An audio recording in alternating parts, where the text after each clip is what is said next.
She married out of fear, and the cowboy's vow faced its greatest test. The words sat in Vivien Collins's throat like a stone as the barn around her shuddered with someone else's anger. A slug of cold air cut across the hayloft, and the light from a lantern threw a thin, trembling rectangle across the floorboards. She pressed her back to the rough beam, fingers flattened against weathered wood until the splinters bit, and listened to the night breathe.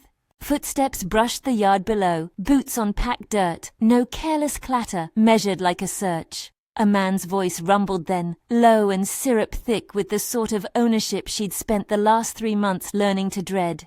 "She can't hide from what's hers. Jacob said so. Brother's blood." Vivien's jaw ached where the bruise darkened beneath her hairline, a pale bruise that had turned violet in the first cold light of flight and now softened to the faded map of a memory. Her hand went to the locket at her throat, fingers finding the cool metal without thinking. Inside, a small paper, a pencil-smeared scrawl she had pressed there the day before she left. No longer afraid, forever loved. The words had been a promise she hadn't known the author of, only that she needed one.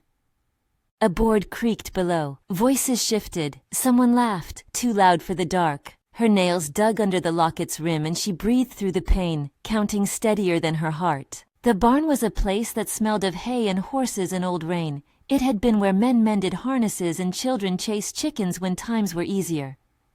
Now it felt like a cave, and every noise was a possible end.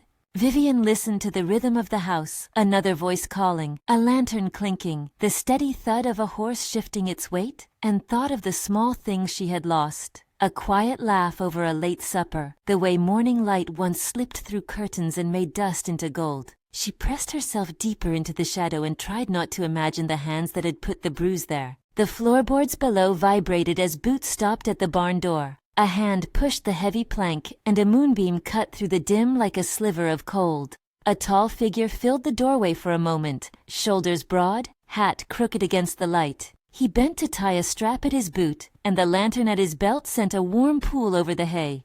Someone behind him hadn't expected a horse's soft stamp. "You know she's here," the caller said, too sure. "You know she ran. Don't make trouble, Morgan. We all want what's right." The man in the door, Wade Morgan, by the look of his belt and the set of his jaw, kept his head down. He sounded like a thing that had been folded into the land itself, steady, plain. There was no show in his voice, only a calm that thinned the air. "You're wrong," Wade said. He didn't call any names. He didn't shout. He simply filled the space with a word that wasn't a promise and wasn't a threat. "She's under my roof." Vivien's breath tried to catch on that sentence. Under his roof.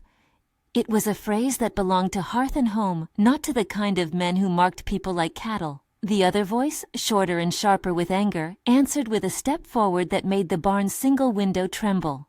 "It don't matter who says what, Morgan. Blood's blood. She's got to account for what she done to the family." Wade's hand went to the reins slung along the beam beside him. When he stood, his silhouette was as plain as a common tree. He walked toward the barn door slow enough for nothing to startle the horses and opened it wide. There was a pregnant beat where daylight fell onto him, and he looked toward the loft without raising his voice. "If she's in here, she stays put. You make trouble in my yard, you answer to the sheriff." The man at the gate barked a laugh edged in contempt. "Answer to the sheriff? You do that, Morgan? You'll find the law doesn't care much for men who shelter runaways."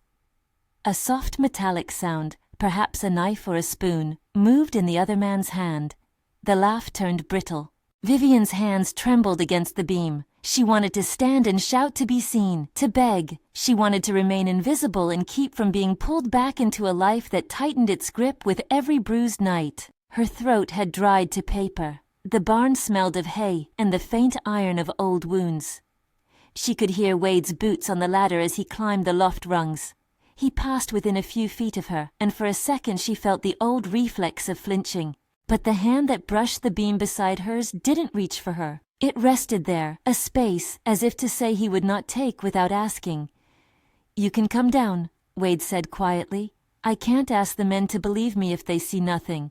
Vivien stepped out where the light lay like a thin river. Her face was a map of sleepless hours and a bruise that wanted to swallow the edge of her cheek. The men below shifted as if they had been struck. None had expected a woman, only a rumor. The one who had called himself Elijah Blackburn looked at her like a dog given a bone.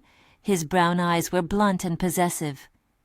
"You're the one?" he asked, as if naming her settled everything. Wade's full gaze went from Elijah to Vivien and back again like a compass finding north. He had the sort of face that remembered weather. He did not look like a man who had much use for pomp.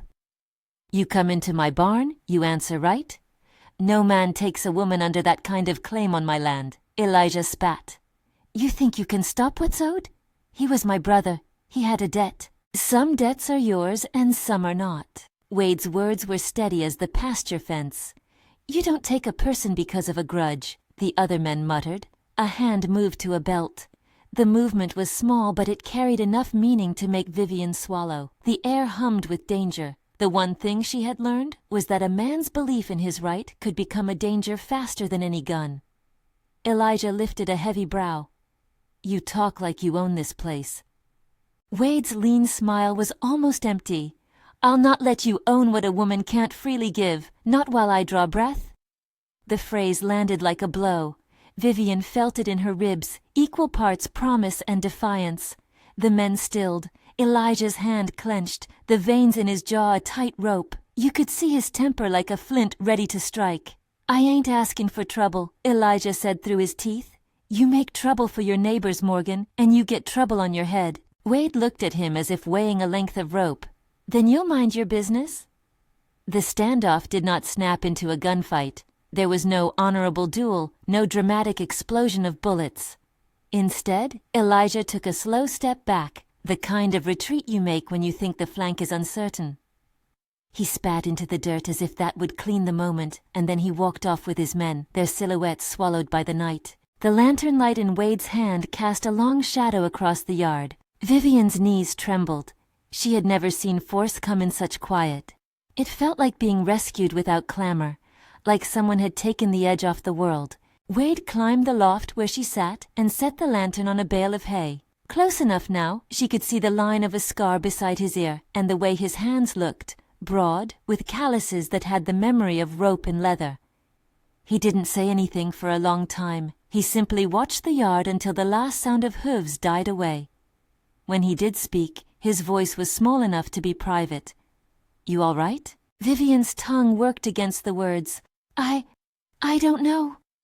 She hadn't wanted to say how the world had shrunk into a circle of fear. She hadn't planned to confess that she had run and run with nothing but a satchel and a locket, and the idea that running was better than the bruises. The admission felt like another kind of exposure. Wade leaned back against the beam, and the lantern painted his face in patient light. "You can stay here tonight. Tomorrow we'll put you somewhere proper." "How do I know you won't just hand me back?" she asked. The question was small, but it had all the edges of a life's practice. Trust was not an easy furrow to plant seeds into. He didn't scoff. He didn't tell her to calm down. Instead, he dug a square of hard bread from a canvas bag and handed it to her.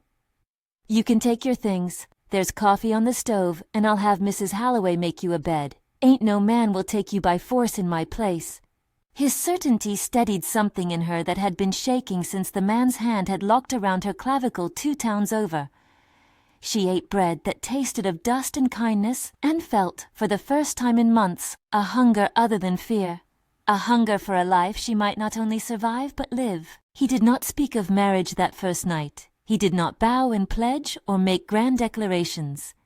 He offered shelter, a place to set her head where she would not be turned over to men who thought of people as pieces in a ledger. That small, everyday protection had a power that shimmered like fireplace embers. When dawn bled through the cracks in the barn wall, Vivien followed him down to the yard. Morning on Morgan Ranch was simple and honest. Men and women moved like things that knew where they were needed. Saddles buckled, a kettle rattled on a modest stove, a child's laugh came from somewhere unseen. Mrs. Halloway, the housekeeper, greeted Vivien with a woman's scrutiny that softened into hospitality the moment she measured the bruise and saw the hollow eyes. The house smelled of coffee and starch and soap. Mrs. Halloway washed Vivien's face with a soft cloth and hummed while she worked. "You did right to hide," she said, practical as a needle. "Any man who comes on pewter feet like that don't bring good." Thank you, Vivien said, the words clumsy. She had never known a woman so ready to begrudge a stranger and yet offer kindness all the same. You'll be clean today. I'll have you set to learning the books and the hens. Mrs. Halloway's voice was the sort that knew how to stitch broken things without fuss. We don't ask questions. Unless you want to tell, you have that choice. Vivien watched Wade out of the corner of her eye as he saddled a horse with a care that made it look like a routine prayer. He moved like a man who had learned the economy of words, spare, precise. When he looked at her, his gaze carried neither pity nor a hunger to possess. It carried the steady warmth of someone who simply acknowledged your presence. Days at the ranch settled into a new rhythm. Vivien learned the names of the horses, the sound a hen made when it wanted to tell you the weather, the way the coffee pot sang when the water reached a boil. She rose with the light, washed in cold water, and found that muscles she'd nearly forgotten began to answer to tasks. She swept the kitchen with a broom that had seen many winters. She counted eggs into a basket with a growing steadiness. Mrs.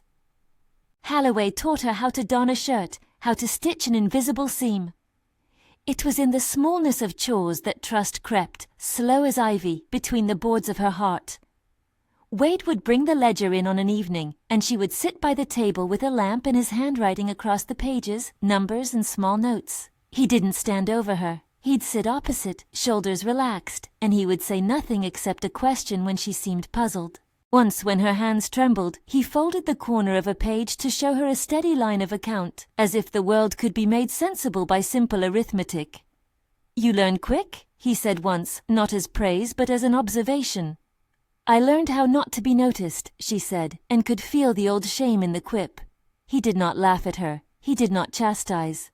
He nodded, as if understanding that survival skills were useful now for something else. On weeks that weather allowed, Wade took Vivien to town on errands. The town was small, a single stretch of wooden buildings, a blacksmith's hammer that rang the hours, a chapel with a bell that called the faithful. People saw her, and the look they gave her at first was of curiosity, the kind that weighted a person as a rumor. But the sight of Wade at her side changed their angles. He was known to them. A man who paid his debts, who hired hands fairly, who did not sag under pride. His steady presence was a kind of introduction. Sheriff Thomas came to the ranch once or twice, a solid man with a flat hat and a ledger of his own. He didn't make a show of promises. Instead, he noted down names and dates, the sort of bureaucratic patience that meant a record existed. When he heard of Elijah's claim, he frowned and made notes. "We'll keep an eye," he said. "A man's reputation walks with him. When trouble comes, there's a way to make it stop that doesn't start a gunfight." There was a suggestion there, a reminder that law could be a slow, grinding safety, but it was also a safety. Vivien came to believe in small protections as a thing as valuable as the loud ones. Once, when the bruise on her cheek flared into a new pain with a sudden cold gust, Wade's hand covered hers in the lamplight and held it.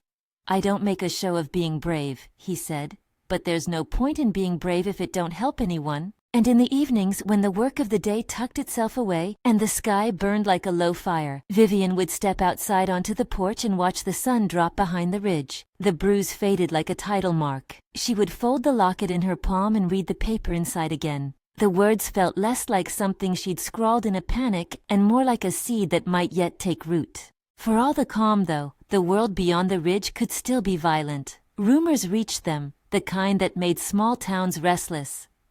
Elijah's charmers and his men were not men to be trusted. They drank and boasted and believed in claims as if prompted by the moon. One evening, at the town's monthly social, a parish supper in the chapel hall, Vivien went because she wanted to see whether she could be seen without shrinking away. The hall was a tumble of patched skirts and boots and the smell of stew. Children darted like little birds. A fiddle scraped a tune that made the old men grin, and the young girls hold hands in a circle. People danced with a clumsy joy that had nothing to do with trouble. For a moment, she felt herself lighten, an almost child among citizens. Wade caught her hand and led her to a rough bench. He didn't dominate the space. He stood near enough that she did not feel alone, far enough that she could laugh without needing to be guarded. They had only been sitting a little while when the doorway split the room with a silence so tangible the fiddle stopped. Elijah stood framed in the light, his cheeks flushed with liquor and his eyes scanning like a hawk. He wore a coat he thought handsome and a smile that did not reach his eyes. The room hissed. Some women rose to hide the faces of their girls, others stared with the raw interest of those who love a scandal. Elijah's gaze landed on Vivien, as if he'd located a thing he had misplaced. He crossed the hall without apology. "Funny place for a woman like you," he said, loud enough for those nearest to hear. "Running from rightful reckoning don't make it disappear." The room folded in on itself. Vivien felt the old heat of shame climb her neck and expected the old quiver to come. She felt for a second like the barn all over again, the soft, safe hay replaced by the chill of a dozen eyes. Wade stood and moved to the edge of her. He didn't push her forward. He simply placed a hand at the small of her back like an anchor. Vivien did not leave the bench. Something in her had shifted since the first night in the hay, slow and small, like a river shaping a stone. She caught Elijah's eye, and whatever she saw there was not the person who'd once owned her. It was a man who thought the world owed him a woman's compliance. She swallowed and made herself speak.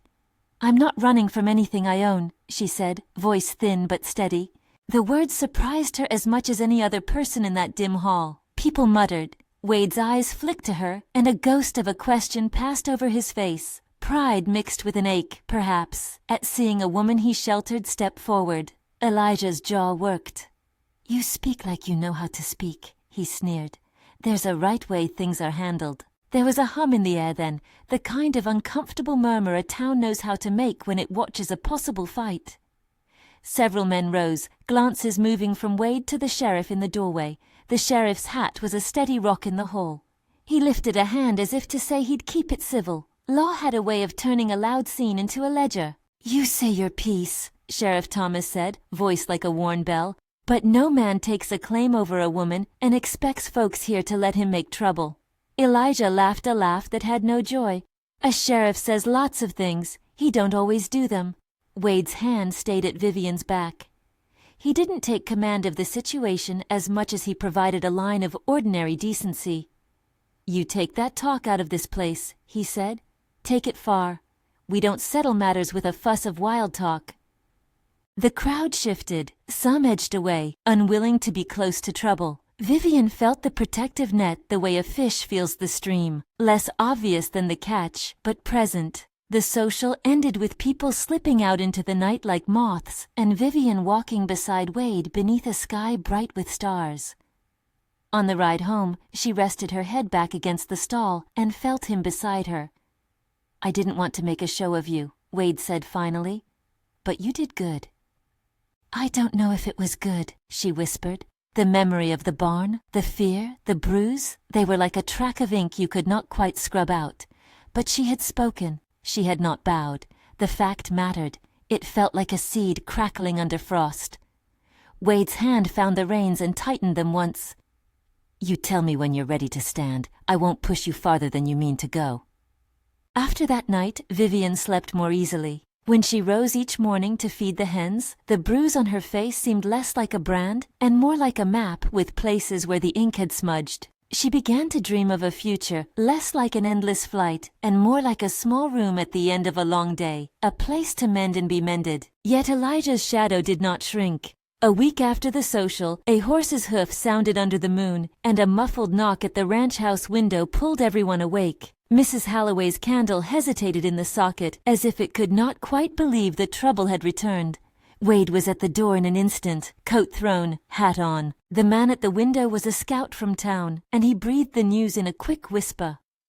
Elijah had been to the saloon drinking with men who liked a story about claiming what they thought owed. He'd spoken of those who sheltered what he wanted. The news itself should have been a contained thing, but for Vivien, it uncoiled into a new fear. Elijah had a way of making everything personal. In the weeks after, he sent men to circle the ridge, to ask questions about who the ranch hired and how many hands were paid. Vivien caught glimpses of a watchful eye in the night when she tilted back to look at a sky.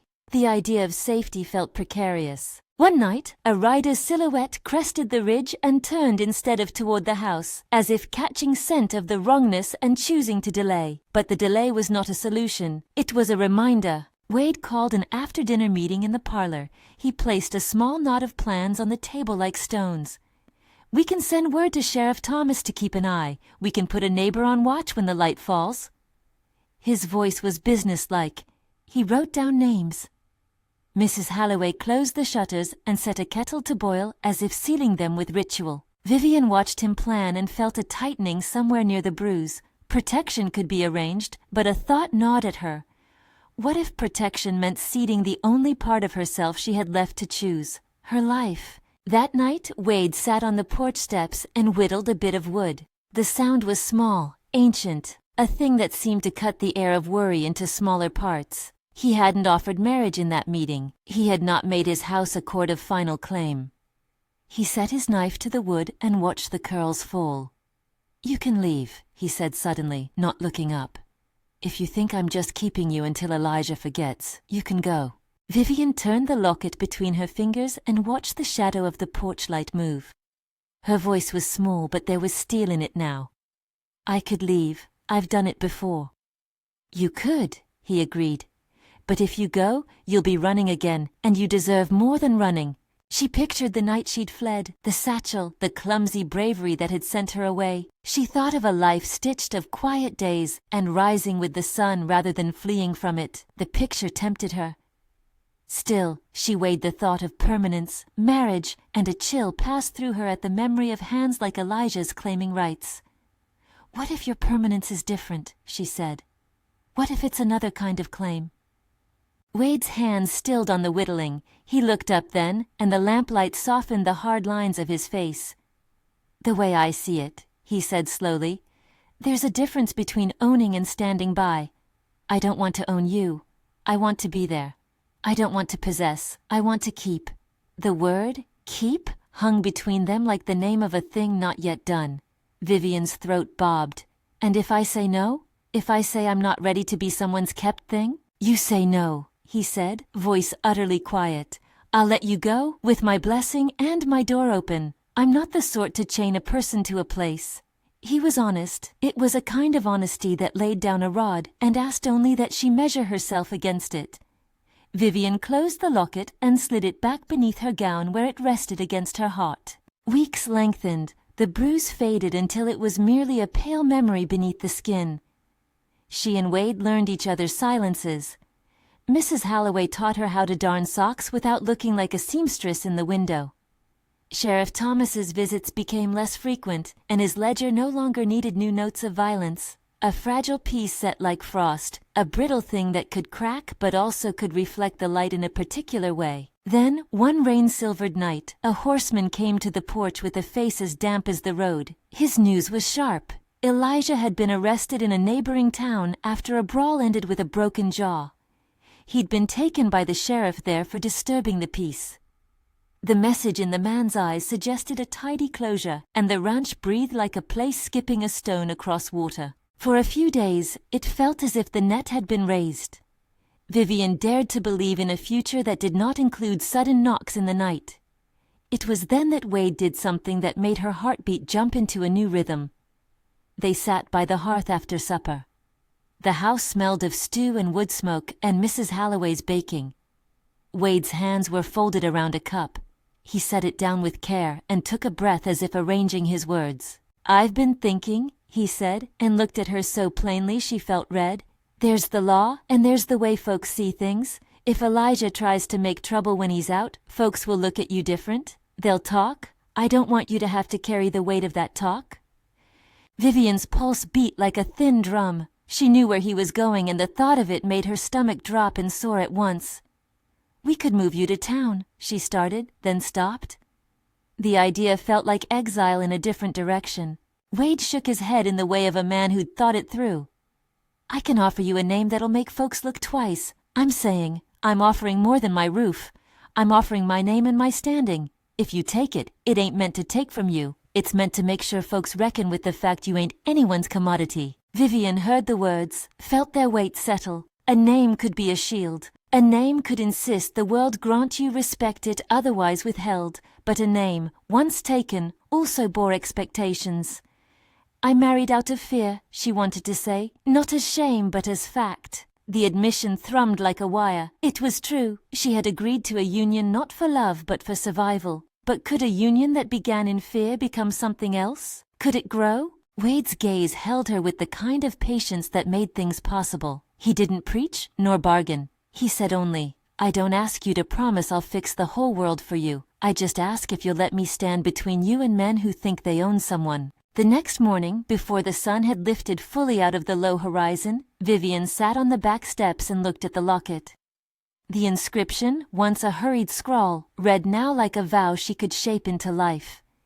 She thought of running, of the smallness of the nights she had known, and the way a man like Elijah could make them stretch. There was fear in choosing, there was fear in staying. There was also a fragile, luminous thing, trust, that had been built not in grand gestures but in small mercies. Wade's hands had not grasped, they had steadied. He had not spoken over her, he had listened. Those things counted if you intended to build a life. When she went into the kitchen, she found Wade waiting with his hat, face serious as a man about to do a hard piece of work. He took her hand in his as if measuring, and then he said the words, "I'll stand with you, and I'll stand for you. I won't let a man take you by his claim. If you'll be my wife, I'll give you my name, my door, and my word, not while I draw breath."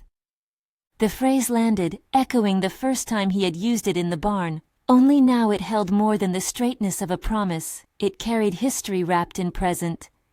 Vivien felt something bend inside her like wheat under a hand, not broken but yielding in a way that would allow growth.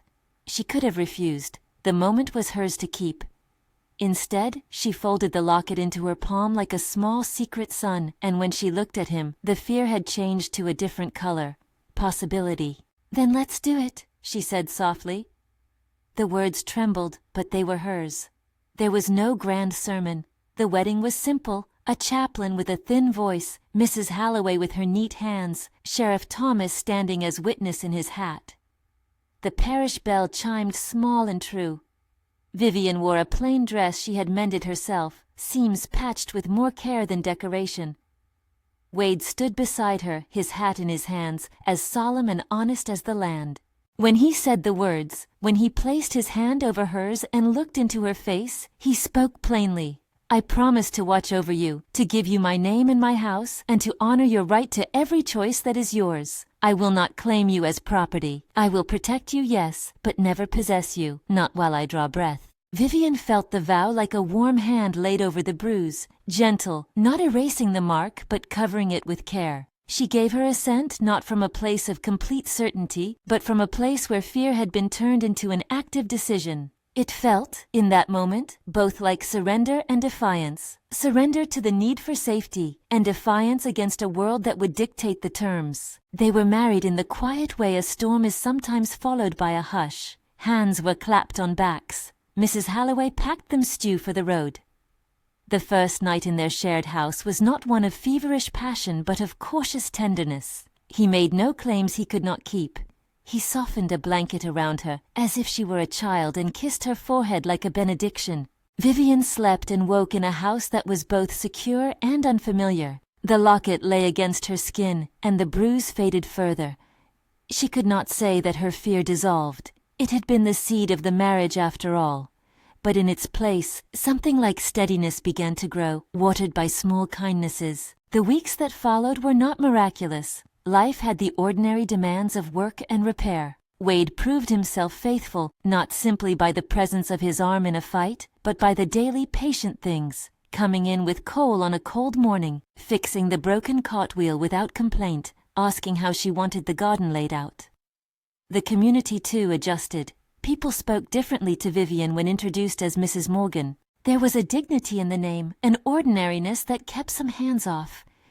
Yet the world beyond could be patient in its malice. Rumors coiled their way back like a stream finding a new bed. A traveler passing through town brought a whisper that Elijah had been released on a technicality. A man at the saloon boasted he'd seen him heading toward the border, though no one could be certain. The news came like a chill wind, insubstantial but worrying. One evening when the wind had the smell of winter, Wade and Vivien sat by the hearth, the lamplight making their shadows tall on the wall. The house creaked like an old ship as the weather took its toll. Wade folded his hands and looked at her. "If he comes back, I'll do what's right," he said. Vivien thought of his vow. The line, "Not while I draw breath," had become a rhythm between them. But vows were tested by more than the presence of an enemy. They were tested by the choices a man made when easier paths called to him. Would he, when pushed, choose the law and the patience that keeps a town's peace? Or would he let his anger dictate a violent closure? Would his protection be a shield that held within legal bounds, or a gauntlet thrown down in the dusk? She didn't ask him that night. She simply laid her head against his shoulder and listened to his breath.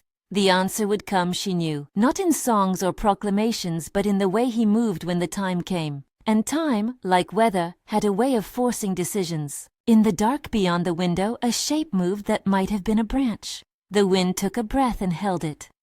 Vivien turned the locket in her fingers until the metal was warm. She let the words fold over themselves in the small private room. "Not while I draw breath." The hope was a candle, small and steady. Outside, the ranch slept. The hills held their breath. Inside, two people, one who had run and one who had chosen to stand, sat together in a house that might, with luck and courage, hold them both. The first test had been weathered with quiet grit rather than gunfire, and for a while the ranch felt like a place that had been given a reprieve. Mornings came, chores were done, and the sun slid along the porch boards without asking questions. Vivien learned to fold linen so the seams met like a promise. Wade learned how to wait without hovering. The bruise on her cheek paled to a memory, and the locket lay against her heart like an ember that could be cupped or let go. Then one late autumn evening the peace cracked. A rider came up the lane at a pace that spoke of urgency and red eyes. He was not a neighbor. He carried neither the restraint of a sheriff nor the decorum of a messenger, only the breathless news that set the household breathing quick. Elijah had come back through town. He had been sighted 2 days west, drunk and looking sharp with malice. Wade set his jaw and moved as a man whose hands already knew the work ahead. He sent 2 men to the ridge to make watch and sent a short rider to Sheriff Thomas with a note asking for a prompt visit. Mrs. Halloway shuttered windows and put the kettle on before she did anything else, as if doing small sensible things could stitch the world back together. Vivien felt the old animal fear rise at the thought of his boots near her door. But there was something else now too, a steadying that had come from being seen and sheltered. The thought of running had less appeal than a different kind of courage, standing where she had chosen to stand and making that choice be true. They slept uneasily.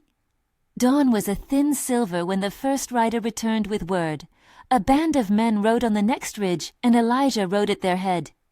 He came with more than a claim now. He came with intent. The man who had argued ownership had lined up a small posse that believed in fevered injustice. Wade met the news with a calm that did not pretend there was no danger. He drew on his hat, squared his shoulders, and did the thing that made Vivien understand a man's promise could be in action. He gathered the ranch hands and spoke plain. "We ask Sheriff Thomas to handle this," he said. "We make no move to turn this into a fight. We keep the women and children inside. We lock the barn doors. We light no fires that would give them cover." Vivien watched him, and something inside her tightened like rope. The plan was sensible. It was also a bet that law and community could hold against men who had made violence a custom. She thought of how easily rumors could be turned into consent, how a crowd could be cowed by the loudest claim. Was the law quick enough? Would Sheriff Thomas come in time? They didn't have to wait long. A cloud of riders came down the ridge and the yard filled with the hard noise of hooves. Elijah's men shouted and circled, calling for the woman who'd run. Elijah himself rode forward as if the land belonged to his grip alone. He dismounted and pushed at the gate with a swagger. The men behind him laughed, leaning on their saddles like they were waiting for applause. Wade met him at the gate. He stood with his hat off, hands empty except for the reins of a horse he let stand near the fence. The scene that followed was not loud so much as cruel in its clarity. Elijah stepping forward, eyes hard, voice pitched for demonstration. "You think that stinkin' town law will take a man who keeps a woman like a thing?" Elijah shouted, voice high with liquor. "You think a name makes folks forget what's owed?" Wade's reply was plain and low. "I'll not have men making claims on my land or my neighbors. You take no one by your right." Elijah spat on the dirt. "Then you make an enemy." The men shifted, a ripple of animal readiness rolling through them. Someone called for a pistol. A few hands moved toward belts. Vivien's stomach coiled at the sight. It was what she had fled. Hands that moved like they owned the law of the world. Then the sheriff's horse cut the line of sight like a blade. Sheriff Thomas rode up with a small company of townsmen, faces set like old stone. He rode between the two groups with the courage of a man who knew how to keep a meeting from becoming a war. "Elijah Blackburn," the sheriff said, voice carrying. "You come here making a disturbance and making claims. You're under notice for disturbing the peace. Step down and give your name to the law." Elijah sneered as if insulted. "The law don't hold when a man's wronged." He pushed forward and fingers dipped toward a pistol. Wade's hand moved with him, not to draw, but to step into front of Vivien's line so the men could not make a spectacle of her. He did not touch a weapon, he did not shout. His body formed a barrier the way a wall does, simple, stubborn, ordinary. "You don't take a woman by claiming my place," Wade said. "You don't make a thing of a life." There was a moment where violence might have broken, where a single pistol bite would have sent men scattering and changed everything into a story told with fewer witnesses. Elijah's hand closed on his gun. He looked between the sheriff and the man at his side, and then at Vivien. Hat hair stuck to his brow. He looked like a wounded animal deciding whether to lash. Outside, someone in Elijah's band laughed, a brittle sound, and then a report cracked through the air. Not a pistol shot, a rifle snatch. Men ducked and then raised faces. Someone had fired from the ridge, perhaps to scatter horses or to make a scene larger. The crash of sound sent panic through the horses. Men shouted. In the confusion, Elijah lurched toward Vivien. Wade moved like something practiced. He did not draw steel. He stepped forward and put himself between them. His shoulder took the bump of Elijah's chest. The two men pressed close, hot breath and the smell of whiskey making the air thin. For a terrifying second, Vivien felt the old reflex to curl like a child. She felt someone else's hand on the back of her neck, Wade's, firm, not crushing, guiding. "Get back," Wade said to Elijah, voice low as a rope. "This ends in law, not in your hands." Elijah shoved. Wade took the shove and did not push back. He braced and let the force pass through him. The shove could have been the beginning of a brawl. Instead, Sheriff Thomas moved in, grasping Elijah's arm with a practiced hold. The sheriff did not strike. He cuffed and read the rights of a man whose luck had come to a close. The law might be slow at times, but it can be steady when the town holds its line. Elijah spat at Wade and then at Vivien, words meant to wound. He accused them of lying, of theft, of ruining a family. He called for his brother's name. But the man was now bound at the wrists, and the posse's swagger had drained from them like water from a wound. The townsmen had seen what had been set. A woman defended by a man who would not give in to violent retribution. A sheriff willing to arrest a powerful troublemaker in the face of his friends. Wade's shoulder throbbed where Elijah had shoved him. He had a bruise there by nightfall. Another map added to his skin, but the blow had been a test of his Vows' character. He had put himself between Vivien and violence, and when law arrived in time, he refused to make himself judge. Sheriff Thomas called for witnesses, and Mrs. Halloway, steady as a clock, spoke up. She described the nights of knocks, the shouts, the men who had come smelling for trouble. Ned, one of Wade's hands, corroborated seeing Elijah's men scouting the ridge. Neighbors who'd watched from the lane gave testimony. Wayward riders who had grown tired of Elijah's boasts had words to say. The town's ledger of gossip became, in that courtroomless moment under a barn and a porch, a record. Elijah was taken to the jail in town, cursing and full of promise that he'd return.